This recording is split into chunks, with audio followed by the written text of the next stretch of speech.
नमस्कार। आज हम जानेंगे 63वें श्लोक का अर्थ। श्लोक 63। क्रोधात् भवति सम्मोहः, सम्मोहात् स्मृतिविभ्रमः, स्मृतिभ्रंशात् बुद्धिनाशो, बुद्धिनाशात् प्रणश्यति।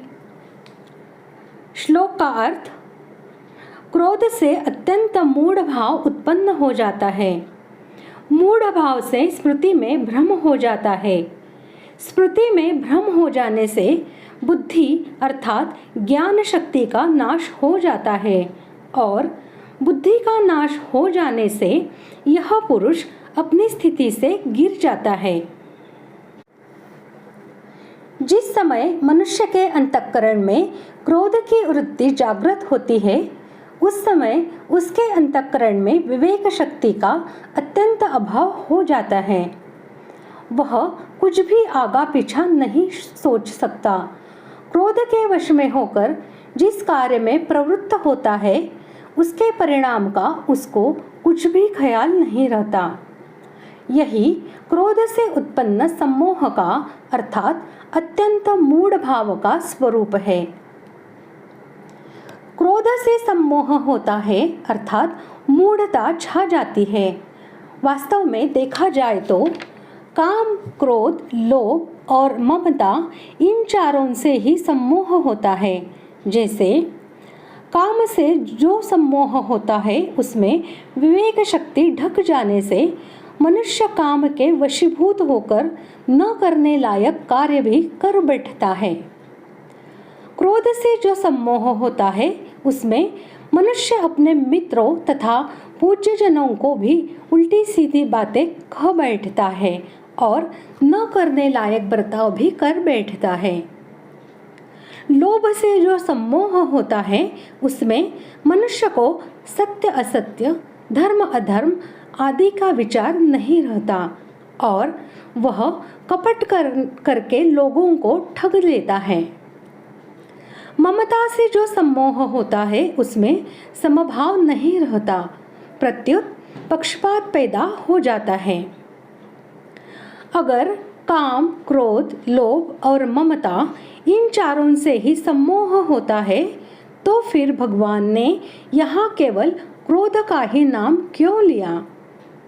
इसमें गहराई से देखा जाए तो काम, लोभ और ममता, इनमें तो अपने सुख भोग और स्वार्थ की वृत्ति जागृत रहती है, पर क्रोध में दूसरों का अनिष्ट करने की वृत्ति जागृत रहती है। अतः क्रोध से जो सम्मोह होता है, वह काम, लोभ और ममता से पैदा हुए सम्मोह से भी भयंकर होता है।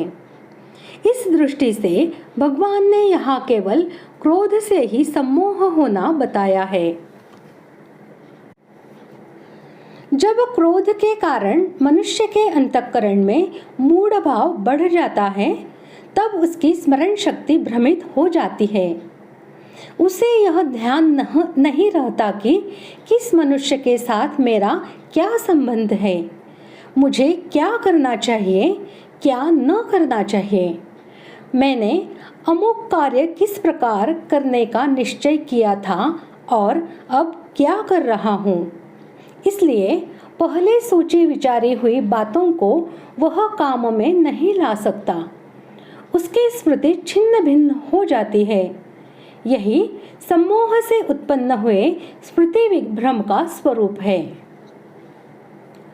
स्मृति विभ्रम से बुद्धि का नष्ट हो जाना और बुद्धि नाश से मनुष्य का अपनी स्थिति से गिर जाना, यानी कि उपर्युक्त प्रकार से स्मृति में विभ्रम होने से अंतःकरण में किसी कर्तव्य अकर्तव्य का निश्चय करने की शक्ति का न रहना ही बुद्धि का नष्ट हो जाना है।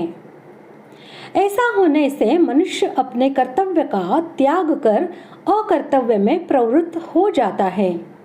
उसके व्यवहार में कटुता, कठोरता, कायरता, हिंसा, प्रतिहिंसा, दीनता, जड़ता और मूढ़ता आदि दोष आ जाते हैं। अतएव उसका पतन हो जाता है। वह शीघ्र ही अपनी पहले की स्थिति से नीचे गिर जाता है। और मरने के बाद नाना प्रकार की नीच योनियों में या नरक में पड़ता है।